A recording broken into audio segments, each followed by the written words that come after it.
Oh, pasok, balikan natin ang nakaraan. Marco Anino, banatan mo Anino. Panahong ni Digong Duterte.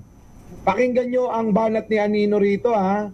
Oh, ayun si Marcoleta oh, nasa Gedli. Ito si Andaya, yung nagpakamatay daw. Pero pinagdududahan ngayon na baka daw ay pinatay.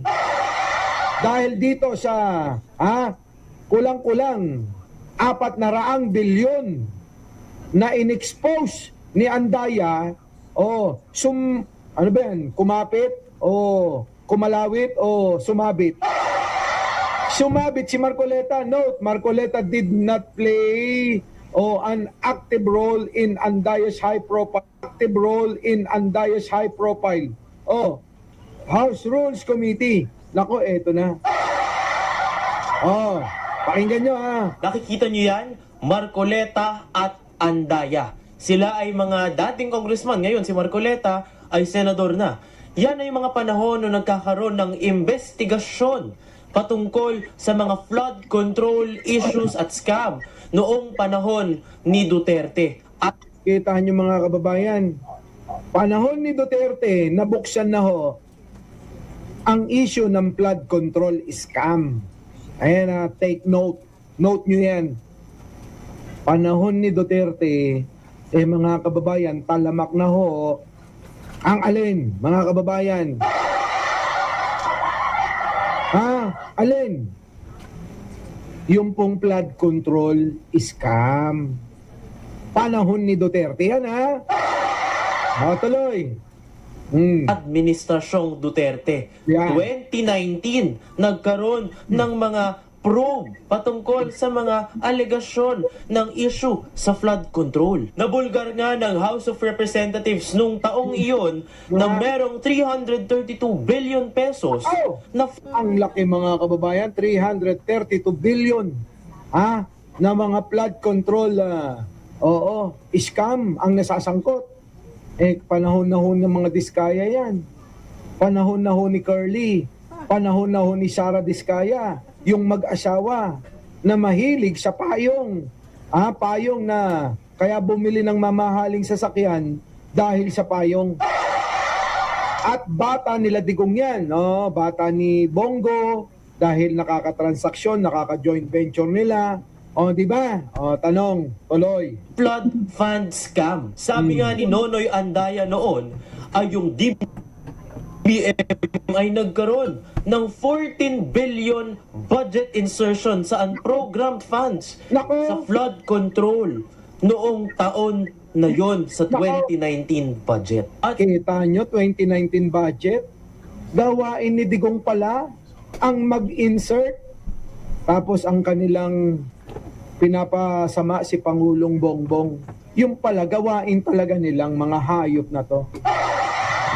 sinabi niya rin nga noon na walang makakapigil sa kanya sa pag-iimbestiga sa mga issue at skandal na nangyayari patungkol sa flood control funds noong panahon ni Duterte. Nako! So kung gusto natin talaga na mapanagot lahat ng dapat managot, ay dapat hindi tayo selective. Correct. Dapat tayo ay impartial. Correct. Lahat ng kurakot, lahat ng mga nanloko at nagnakaw sa pera ng taong bayan gamit yung mga flood control project na yan. Dahil yan ang mga naging gates of corruption sa ating bansa ay dapat mapanagot at dapat kahit binoto natin noon pero nasangkot dyan sa flood control na yan, ay hindi natin hahayaan at hindi natin palalampasin. Correct. Na dapat panagutin sila. Kaya huwag niyong sasabihin na Administrasyong Marcos ang nagsimula ng flood control issue. Tama. Dahil 2019, may mga balita na at may mga investigasyong nangyari na patungkol sa mga flood control issues at scandal noong Duterte administration. Yan. So tama na ang pagpapakalat ng peking balita na sa Marcos administration lang nagsimula ang Yun. flood control scandal. 'Di ba? Oo. Diba? Alam nyo mga kababayan, ito yung napansin ko Tama ang lahat na sinabi ni Utoy na ang flood control scam ay panahon pa ni Digong nangyayari ito. Ang tanong, anong ginawa ng administrasyon ni Digong? Wala. At ang tanong, alam na ni Rodante Marcoleta, itong mga pagnanakaw, mga kababayan, di ba? Itong mga pagnanakaw ng mga, kung sino mang mga politiko dyan. Di ba? Oh, bakit walang nagawa? Bakit nahinto? Bakit kung seryoso talaga, mga kababayan, pansinin nyo, kung seryoso talaga ang gobyerno ni Pangulong Digong ninyo noon, at kung seryoso si Marcoleta tulad ng sinasabi niya ngayon, na siya daw ay gusto niya magpanagot ng mga tiwali, ng mga magnanakaw, nang matunton kung sino daw ang mastermind, putang ina, bakit hindi mo nagawa nun? Bakit hindi mo ginawa nung panahon ni Digong? Ito ba dahil naging kaibigan mo na ang mga diskaya? Tanungin nyo si Marcoleta. Bakit hindi nagtuloy-tuloy ang investigasyon sa flood control nung panahon ni Digong kung meron nang nag-expose at nandoon si Marcoleta noon? Nakuha nyo mga kababayan? Nandun na ho si Marcoleta noon Pero bakit parang nabaliwala? Pero bakit parang kinalimutan? Pero bakit wala na tayong nabalitaan? At walang napanagot nung panahon ni Digong? Grabe, no, mga kababayan, ano? Pero ngayon, kung magmalinis si Marcoleta, akala mo talaga wala siyang kasalanan. Akala mo talaga walang alam. Pero ito ang tanong ng karamihan. Marcoleta, bakit ba pinagtatanggol mo ang mga diskaya? Di ba ka, Bambina? Bakit mo pinagtatanggol ang mga diskaya ngayon? Samantalang noon pa pala, sangkot sila sa issue ng flood control. Magkano bang maleta yan? Magkano presyo ng maleta? Kaya pala Marcoleta. Kasi noon pa man may maleta.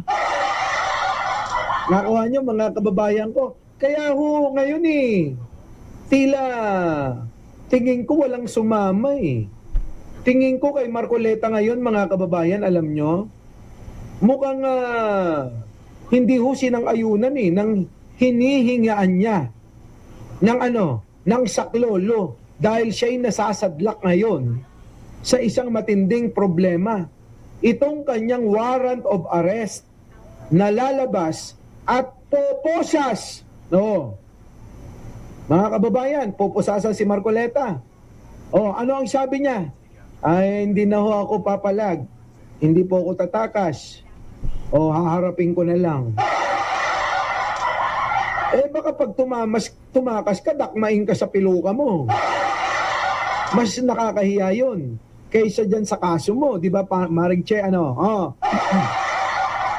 Pakinggan ho natin, mga kababayan, ha? Pakinggan natin tong sinasabi. Pasok!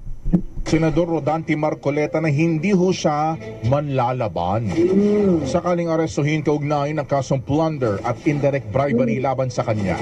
Ano kay Marcoleta, may natanggap nga ho siyang impormasyon na posibleng ipatupad ang kanyang pag-aresto kaugnay ng umano'y hindi pagdedeklara ng campaign funds mula ho sa ilang pribadong individual. Ayan na ngayon mga kababayan. Marunong si Marcoleta natuto na ho na hindi magdeklara ng contribution para sa kanyang kandidatura. Hindi o diniklara sa kanyang sose. Ngayon, mga kababayan, nasasangkot ngayon si Marcoleta. Tayo mga kababayan, sabi ko nga, walang kailanman hihigit sa batas. Lahat, presidente, vice president ka man. Hanggang sa pinakaibaba, kahit single mother ka pa. Diba? Kahit ikaw ay single mother, walang trabaho, walang asawa, ikaw lang ang bumubuhay sa anak mo, na sinasabi nyo, wala. Hindi kailanman po pwede na maging excuse yang mga yan sa batas.